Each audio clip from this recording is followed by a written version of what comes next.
આ જગતમાં મિત્રતા તો ખૂબ વખણાય છે, પણ કહેવાય છે ને કે મિત્રતા માત્ર બે વ્યક્તિઓ જ નહીં પરંતુ કુદરત તેમજ વન્યજીવો સાથે પણ થઈ શકે છે. ખરેખર આજે આપણે વાત કરીશું એક એવા વ્યક્તિ વિશે જેમની મિત્રતા ગીરના સિંહ સાથે હતી. આમ પણ કહેવાય છે ને કે ગાંડી ગીર ખૂબ જ અકૂટ સૌંદર્યથી ભરપૂર છે.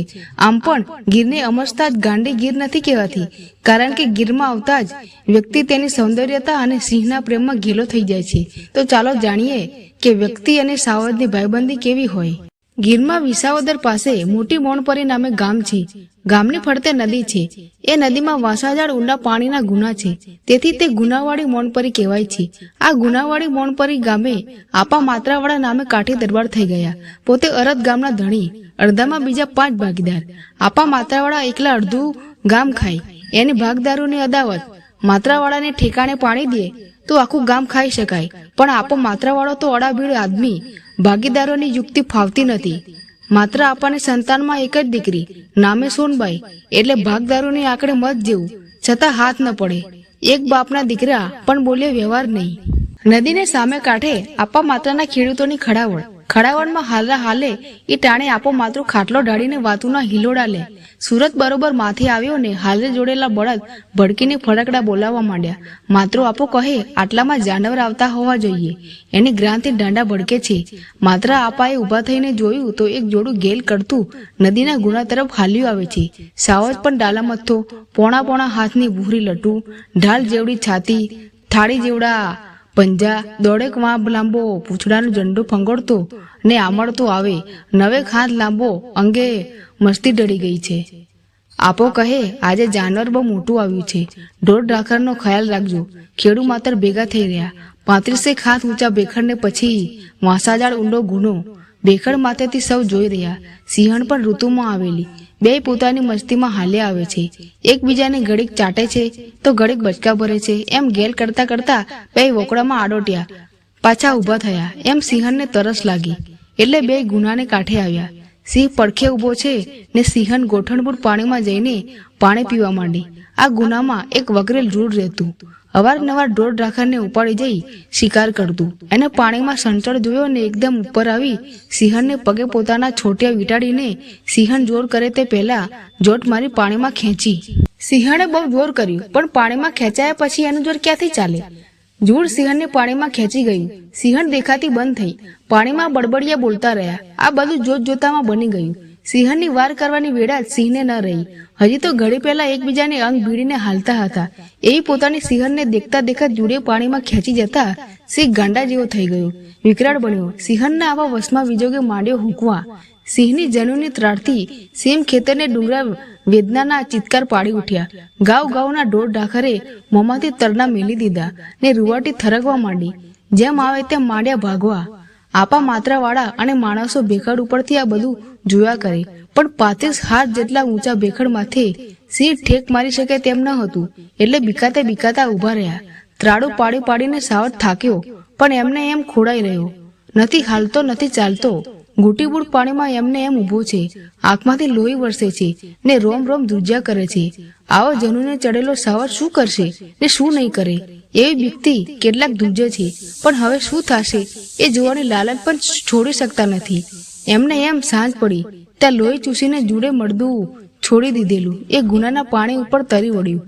સિંહણના મળદાને પાણી ઉપર તરતું જોઈ સિંહ પણ ધ્રુજી ઉઠ્યો. જેમ રડતો હોય તેમ પાછો માંડ્યો ત્રાડું પાડવા. ધીરે ત્રાડું બંધ પડી, પણ સિંહ એક ધારી પાણી ઉપર નજર નોંધીને ઝૂરવા માંડ્યો. અંધારા ઉતરવા માંડ્યા. ગામ લોકો કહે બાપુ હવે શું કરશું? આપો માત્ર કહે આપણે રાત રોકાવાના વારા કાઢીએ. જનાવર જનુને ચડ્યું છે, પણ ચહકશે નહીં એટલે બીકાડવા જેવું નથી. આપણે આડ કરવી નથી, પણ તાગ લેવો જોઈએ કે આનું થશે શું. એમ 4 પોર રાત ગાળવાના વારા ગોઠવાડા. દી ઉગતા તો ભેખડ માથે માણસ મંડું ઠલવાવા.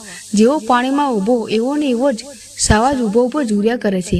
માણસો આવે છે ને જાય છે, પણ ભૂખ્યો ને તરસ્યો સાવજ પાણીમાં મોઢું બોળતો નથી. ક્યારેક દુઃખનો માર્યો ત્રાળો દઈ પાછો ઝૂર્યા કરે છે. ત્રીજે દિવસે જૂડનો આહાર પૂરો થયો છે. સાવજ તો પાણીમાં જ ઊભો હતો, એટલે જૂડ આવી સડર સટ કરીને ઉપર. જેવા સાવજને પગે છોટિયા વીંટાડ્યા કે રાહ જોઈને સાવજ રહેલા સાવજે સાચ વાટીને જોર કર્યું. જૂડે સિંહને પાણીમાં ખેંચવા અથાગ જોર કર્યું, પણ બધું જ બળ વાપરીને સિંહે પાણીમાંથી ખેંચી કાઢ્યો ને બીજા પંજાથી ને મોઢાથી ગળીના છઠ્ઠા ભાગમાં જૂનને સૂથી નાખ્યું. ગુનાના કાંઠાની છીપરું લોહીથી લાલ લંબો બની ગઈ. ભેખડેથી જોનારા ઘણા ભયભીત બની ગયા કે જૂનને મારીને સાવજ હવે શું કરશે. જૂનને પાણી બહાર ખેંચવા સિંહને એટલું બધું બળ કરવું પડ્યું કે એની આંખના બે રતન નીકળી ગયા હતા. જૂનને સૂથી નાખવા સુધી તો સિંહને વેરની આગમાં કંઈ ન કળાયું, પણ પાછો વેદના થવા માંડી એટલે સિંહ ત્યાં છીપરા ઉપર જ બેસી રહ્યો. સિંહના વિયોગનું એ ભયાનક ધીંગાણું જોયા પછી સિંહની આ અસહાય દશા જોતા જોનારા સૌ કંપી ઉઠ્યા. વનરા રાજાની આ કરુણ દશા જોઈ આપા માત્રાવાળા દ્રવી ઉઠ્યા ને ભેખડેથી ઉતરવા ડગ માંડ્યા. ત્યાં ગામ લોકો કહે, આપા ક્યાં હાલ્યા? આપો કહે, આ નરસંગ તો ધીંગાણામાં આંખી ખોઈ નાખી, એની દશા તો જુઓ. પણ આપા, આ તો જનાવર છે, કઈ માણસ થોડું છે. બા, જનાવરનું જન્મ તમે જોયું નહીં? પોતાની ધણિયાની પાછળ ભૂખ્યાને તરસ્યા કોઈ જુરી જુરીને આવું ધીંગાણું ખેલીને આંખી ખોવે. પણ આપણે શું કરી શકીએ? આપણે એની સારવાર કરવી જોઈએ, નહીતર આપણે માણસાઈ લાજે. બા, આપા, આ તો જનાવર છે, તમને વેડશે. આપણે ક્યાં એનું બુરું કરવું છે તે વેડે? એના હૈયાતડ આપણી કરતા બોળા હોય. બા, એમ કહેતા આપા એ નદી કોર ડગ દીધા. માણસો વાળતા રહ્યા ને આપો માત્રો તો ભેખડ ઉતરી વેકરામાં પહોંચ્યા. માત્રાવાળા ધીરે ધીરે હાલ્યા જાય છે એ લોકો ઊંચે શ્વાસે જોઈ રહ્યા.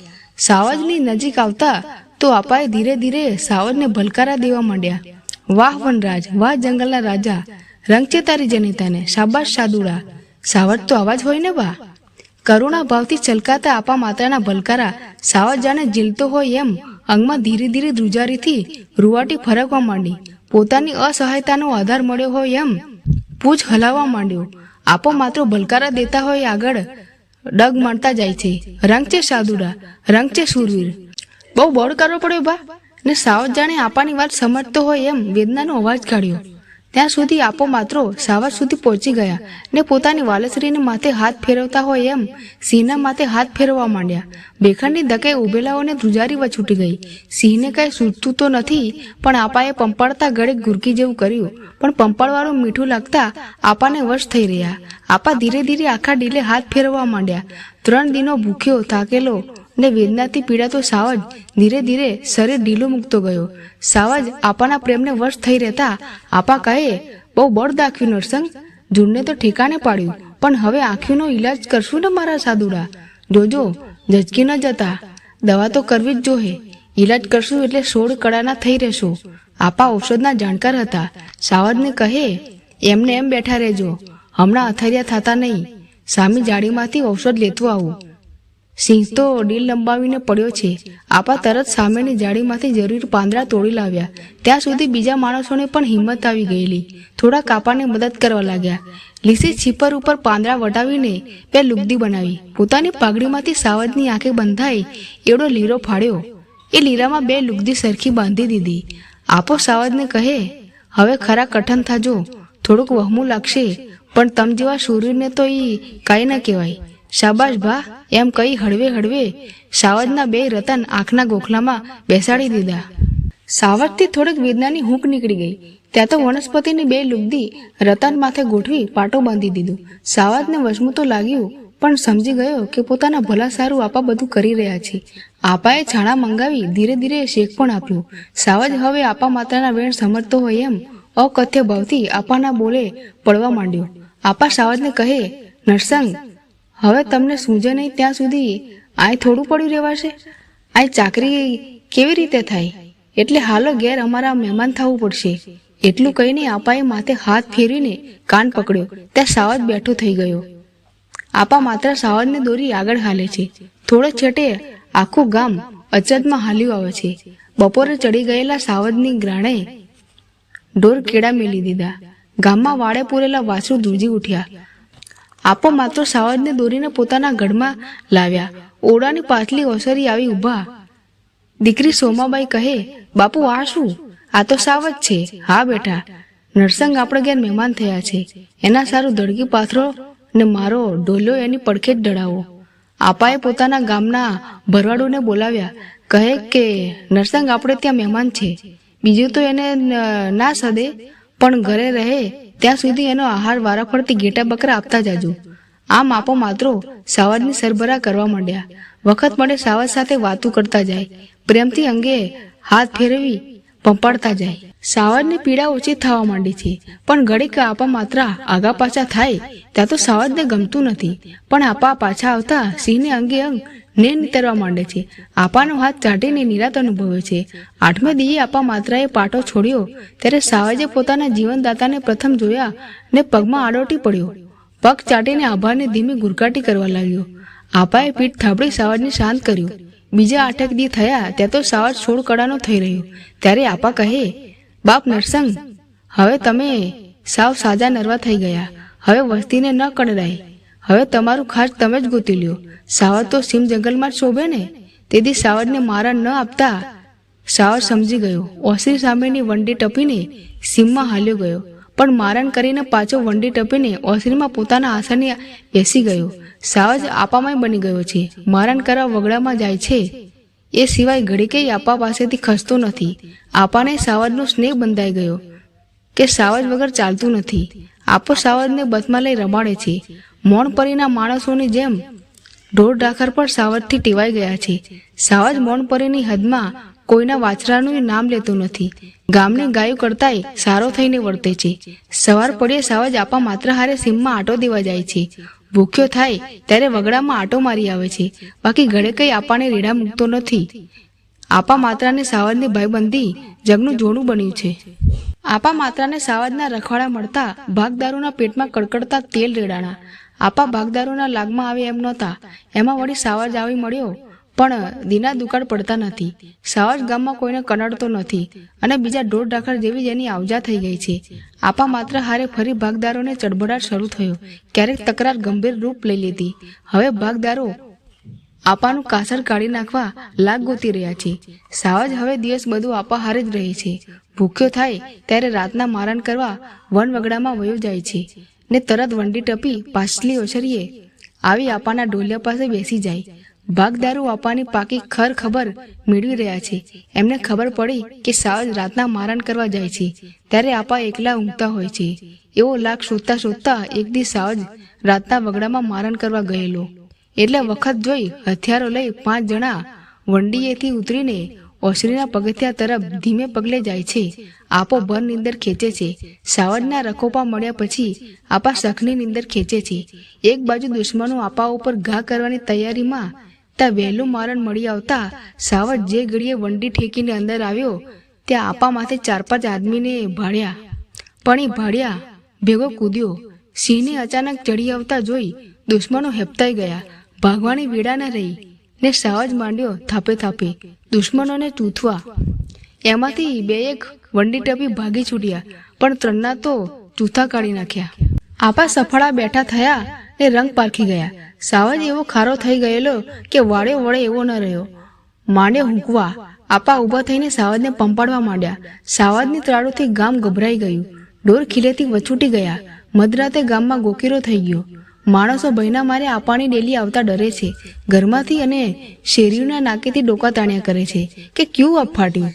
એમ કરતા કરતા સવાર પડી. આપાએ સાવજને શાંત પાડી દીધેલો. સામાવાળાની શાન ઠેકાણે આવી ગયેલી, પણ પોતાના સગાવાલાની લાશુ કેવી રીતે મેળવવી? સાવજ લાશુ સામેથી ખસતો નથી. સામવાળા તો ગળમાં પગ મૂકવાની હિંમત પણ છે કરે. છેવટે ત્રાહિત માણસો મારફત કેવરાવ્યું. આપાએ જાણ્યું કે સાવજ કોઈની લાશ લેવા નહીં દે, એટલે પોતે ઘોડે ચડીને સીમમાં ચાલ્યા. સાવજ પણ તરત સાથે ચાલ્યો. એ પછી જ સામવાળા લાશુ લઈ જઈ શક્યા, પણ આપાનું નામ લેતા ભૂલી ગયેલા. જે 2 જણા ભાગી છૂટેલા એ સાવજના ઓછાયાથી પણ આઘા રહેતા. વખતે ગંધે ગંધે સાવજ ફાડી નાખે તો. આમ આપા માત્રાને અને સિંહને ઘણા વર્ષ સુધી ભાઈબંધી રહી. કાળ જાય ને કેણી રહી જાય છે. ઉંમર પાકતા આપાને કાળનું તેડું આવ્યું. પોતે બીમાર થઈને ખાટલે પડ્યા છે. સાવજ પણ મારણ કરવાનું છોડી દઈને આપાના પાસેથી ખસતો નથી. નથી ખાતો, નથી પીતો. ઘડીક આપા સામું જોઈને આંખો ઢાળીને બેસી રહે છે. આપા માત્ર ખાટલે પડ્યા સાવજને સમજાવે છે કે બાપ સાધુડા, તમથી આમ જુરી જુરીને દખી ન થવાય. જન્મ ધર્યો એને જમના તેડા આવે જ ને મારા કેસરી. આ અવતારે ખૂબ મજો કરી. હવે આવે અવતારે ફરી પાછા ભેળા થઈને મોજું લેશું મારા સાવજ. પણ જોજો, મારા પછવાડે કોઈને કનડગત કરીને મારું મોત ન બગાડતા. તમે તો નરસંગ રૂપ છો. આવા આપા માત્રના વેણ સાંભળીને સાવજની આંખમાંથી ટપ ટપ આંસુ ખરી રહ્યા છે. મૂંગી વેદના વાચા નથી, પણ ધીરું ધીરું ગુરકીને પોતાની વેદના ઠાલવી રહ્યો છે. સાવજના આ કણસાટથી અપાનું હૈયું વલોવાયા કરે છે ને સાવજનું હૈયું આંખે આવીને શ્રાવણના નોવાની જેમ ચૂવે છે. એ દિવસ આવી લાગ્યો. એક હાથ સાવજને માથે રાખી આપો માત્રો આ લોક છોડી ગયા.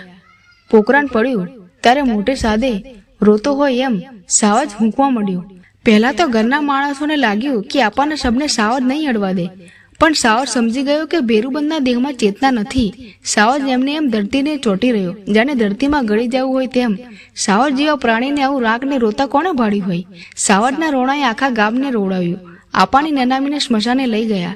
સાવજ પણ સૌની વેળો કોથળાની જેમ ઢસડાતો સ્મશાને ગયો. ચેહ ખડકાણી, આગ દેવાણી. સાવજ આંખમાંથી આંસુડા ઝેરતો જોયા કરે છે. દહન ક્રિયા પૂરી થતા લોકો ગામમાં પાછા ફર્યા. ત્યારે સાવજ જરાકની જેમ ઢસડાતો ધીમે ધીમે વગડા તરફ ડગ દઈ રહ્યો હતો. એ પછી કદી કોઈ એને ભાડ્યો નહીં.